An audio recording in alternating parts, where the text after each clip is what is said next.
Assalamualaikum warahmatullahi wabarakatuh. Baiklah, kami dari kelompok 4 akan membahas mengenai topik 1, yaitu tentang mengenal peserta didik. Nah, kami perkenalkan dulu anggota kelompok. Saya sendiri Silti Mawiska sebagai moderator. Kemudian rekan saya Deni Rahmat Firdaus.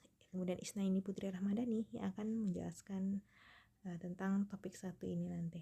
Nah, untuk yang awalnya, saya juga mencoba menjelaskan mengenai memaknai belajar dan berkembang. Nah, menurut KBBI, belajar itu merupakan sebuah proses pemerahan kepandaian. Nah, atau juga bisa didefinisikan sebagai perubahan tingkah laku.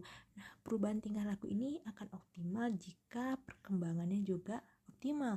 Nah, untuk perkembangannya optimal tentunya ada teori belajar yang mendukung hal itu. Yang pertama ada behavioristik, sosial kognitif, konstruktivisme, dan humanistik.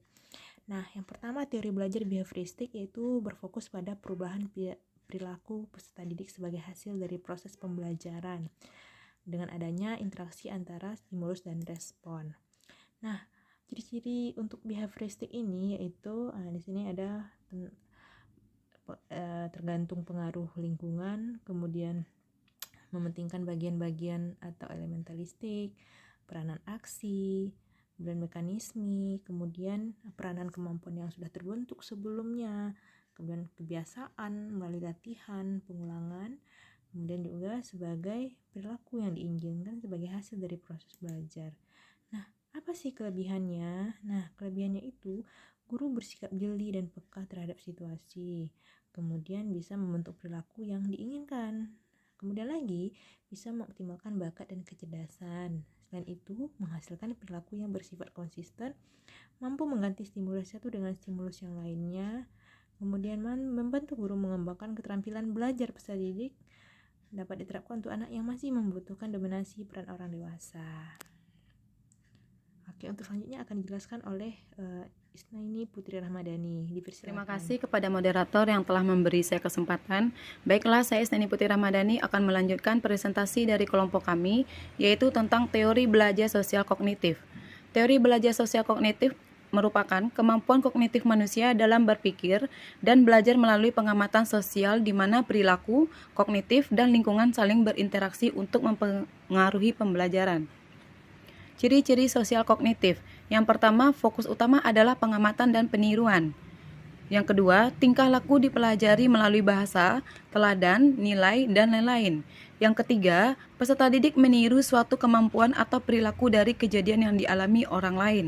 Yang keempat, peserta didik akan memperoleh kemampuan jika mendapatkan kepuasan dan respon rangsangan yang positif. Yang kelima, melibatkan berbagai proses pembelajaran yang meliputi memperhatikan, mengingat, dan meniru tingkah laku atau timbal balik yang sesuai dan diakhiri dengan respon rangsangan positif. Kelebihan teori sosial kognitif. Yang pertama, memudahkan siswa untuk memahami materi belajar. Yang kedua, siswa menjadi mandiri dan lebih kreatif. Yang ketiga, memaksimalkan daya ingat. Sedangkan kekurangan teori sosial kognitif, yang pertama, teori yang belum bisa digunakan pada semua tingkat pendidikan. Yang kedua, pada pendidikan tingkat lanjut, teori ini susah untuk diterapkan. Teori belajar konstruktivisme merupakan sebuah teori yang menempatkan peserta didik sebagai individu yang membangun pemahaman dan memahami informasi secara aktif sepanjang proses pembelajaran. Di mana di dalam proses pembelajaran teori belajar konstruktivisme ini ada dua. Yang pertama proses organisasi informasi, yang kedua proses adaptasi. Selanjutnya teori belajar konstruktivisme Vygotsky adalah suatu proses adanya interaksi sosial individu dengan lingkungan. Pemikiran Vygotsky yang sangat berarti dalam konsep pendidikan, salah satunya adalah zone of proximal development dan menekankan pada scaffolding. Selanjutnya, kelebihan teori belajar konstruktivisme. Yang pertama, mengeluarkan ide-idenya peserta didik bisa mengingat pelajaran. Yang kedua, murid lebih mudah berinteraksi dan bisa memahami pelajarannya. Yang ketiga, murid akan lebih mudah beradaptasi dengan lingkungannya. Yang keempat, pengetahuan yang diterima oleh murid akan mudah diterapkan. Selanjutnya, kekurangan teori belajar konstruktivisme. Yang pertama, lebih susah untuk dimengerti karena ruang lingkupnya lebih luas. Yang kedua, tugas guru menjadi tidak maksimal. Selanjutnya yaitu teori humanistik. Menghasilkan hal baik bagi manusia supaya bisa mencapai aktualisasi diri dan membuat individu mampu mengenali dirinya sendiri. Ciri-ciri teori belajar humanistik. Yang pertama, berfokus pada aktualisasi dari diri individu. Yang kedua, menitik beratkan bahwa proses merupakan hal yang penting. Yang ketiga, melibatkan peran aspek kognitif dan efektif. Yang keempat, mengutamakan pengetahuan atau pemahaman. Yang kelima, berfokus pada bentuk perilaku diri sendiri. Dan yang keenam, tidak ada yang berhak mengatur proses belajar setiap individu. Selanjutnya, prinsip teori humanistik. Yang pertama, setiap manusia memiliki nalar untuk belajar secara ilmiah. Yang kedua, belajar terasa sangat bermanfaat jika memiliki relevansi dengan maksud tertentu. Yang ketiga, proses belajar bisa mengubah persepsi seseorang akan dirinya. Yang keempat, makna belajar akan terasa jika dilakukan oleh diri sendiri. Yang kelima, setiap pembelajar harus mampu menumbuhkan kepercayaan dirinya. Yang keenam, belajar sosial tentang proses belajar itu sendiri. Baiklah, hanya itu yang dapat saya presentasikan. Terima kasih. Terima kasih kepada teman-teman. Pada kesempatan kali ini kita akan membahas teori perkembangan. Pertama, perkembangan fisik. Kedua, perkembangan sosial emosional. Ketiga, perkembangan moral. Pada perkembangan fisik, terdapat ada perkembangan fisik masa bayi. Masa bayi mempunyai gerakan spontan atau refleks yang mendominasi gerakan yang terus-menerus berkembang. Dan kemudian perkembangan fisik masa kanak-kanak. Pada masa ini, individu sudah mulai tertarik dengan lingkungan sekolah. Mereka dapat memperhatikan gerakan-gerakan secara cermat, rumit, dan kompleks. Dan ketiga, perkembangan fisik masa remaja. Pada tahap ini, perubahan fisik tampak berkembang dengan pesat. Hal ini terjadi karena perubahan fisik merupakan gejala primer yang membuat organisme secara matang mampu bereproduksi. Perkembangan fisik masa dewasa. Penampilan fisik pada masa dewasa sudah semakin matang, sehingga siap untuk melakukan tugas-tugas seperti orang dewasa lainnya, misalnya bekerja, menikah, dan memiliki anak.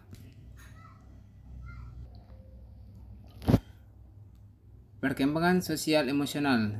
Pertama, teori ekologi Bronfenbrenner. Teori ekologi yang dikembangkan oleh Erwin Bronfenbrenner berfokus pada konteks sosial yang mempengaruhi kehidupan individu, sehingga urut mempengaruhi perkembangan mereka. Bronfenbrenner mengungkapkan bahwa perkembangan manusia dipengaruhi oleh konteks lingkungan, hubungan timbal balik antara individu dengan lingkungan yang akan membentuk tingkah laku individu tersebut. Bronfenbrenner membagi konteks sosial atau lingkungan menjadi 5 sistem sebagai berikut, yaitu 5 sistem Bronfenbrenner adalah mikrosistem, mesosistem, ekosistem, dan makrosistem, dan chronosistem. Adapun perkembangan moral adalah tentang aturan dan konvensi berinteraksi antara orang-orang. Aturan-aturan ini dapat dipelajari dalam 3 domain, yakni kognitif, perilaku, dan emosional. Masalah utama dalam kognitif adalah bagaimana peserta didik berpikir mengenai alasan atau aturan untuk perilaku etis. Dalam domain perilaku, fokusnya adalah pada cara siswa benar-benar berperilaku, bukan pada moralitas pemikiran mereka. Sementara itu, dalam domain emosional, penekanannya adalah pada cara siswa merasakan secara moral. Seperti yang tertera pada layar saya sekarang ini. Menilik peserta didik sebagai individu yang unik berdasarkan latar belakang, ada etnik, budaya, status sosial, dan kemudian perkembangan peserta didik. aspek-aspek perkembangan, kemampuan awal, kesiapan peserta didik, minat, motivasi, dan gaya belajar. Latar belakang peserta didik, etnik. Implikasi dari etnik yaitu pendidikan dalam melakukan proses pembelajaran perlu memperhatikan jenis etnik apa yang saja yang terdapat dalam kelas. Dan kemudian budaya atau kultur. Peserta didik yang kita hadapi mungkin berasal dari daerah yang tentunya memiliki berbeda kebudayaan, sehingga kelas yang kita hadapi kelas yang multikultural. Dan kemudian status sosial.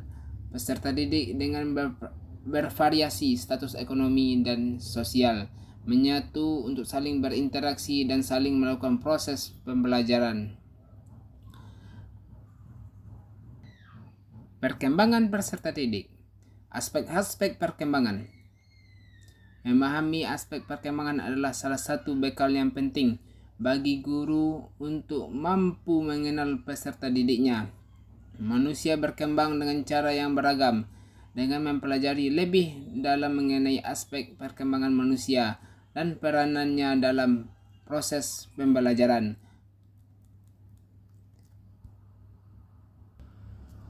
Kemampuan awal. Pengetahuan dan keterampilan yang harus dimiliki terlebih dahulu maksudnya adalah pengetahuan atau keterampilan yang lebih rendah dari apa yang akan dipelajari. Cara untuk mengetahui kemampuan awal peserta didik dapat dilakukan melalui teknik tes, yaitu pre-test atau tes awal dan teknik non-tes seperti wawancara. Kesiapan peserta didik.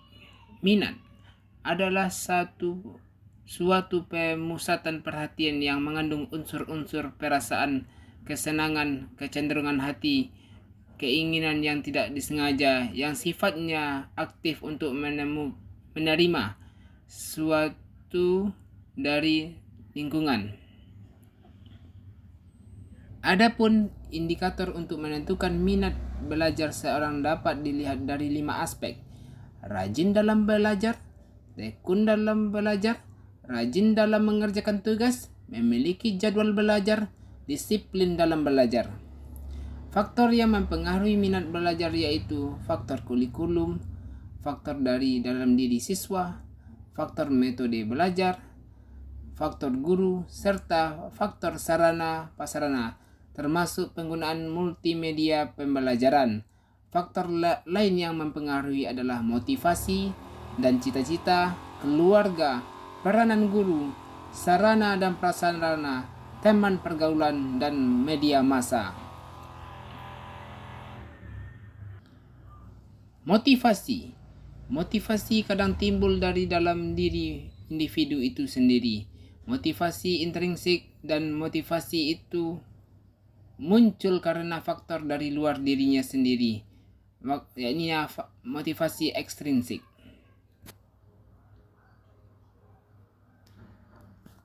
Gaya belajar. Setiap peserta didik memiliki karakteristik gaya belajar masing-masing.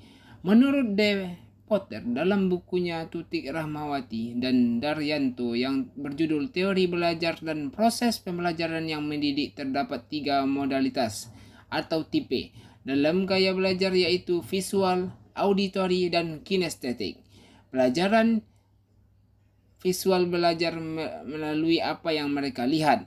Auditori belajar dengan cara mendengar, dan kinestetik belajar lewat gerak dan menyentuh. Dalam kenyataannya, setiap orang memiliki ketiga gaya belajar tersebut, tetapi kebanyakan orang cenderung hanya menggunakan salah satu dari ketiga gaya tersebut yang lebih mendominasi. Mungkin cukup sekian, saya kembalikan kepada moderator. Terima kasih. Wassalamualaikum warahmatullahi wabarakatuh.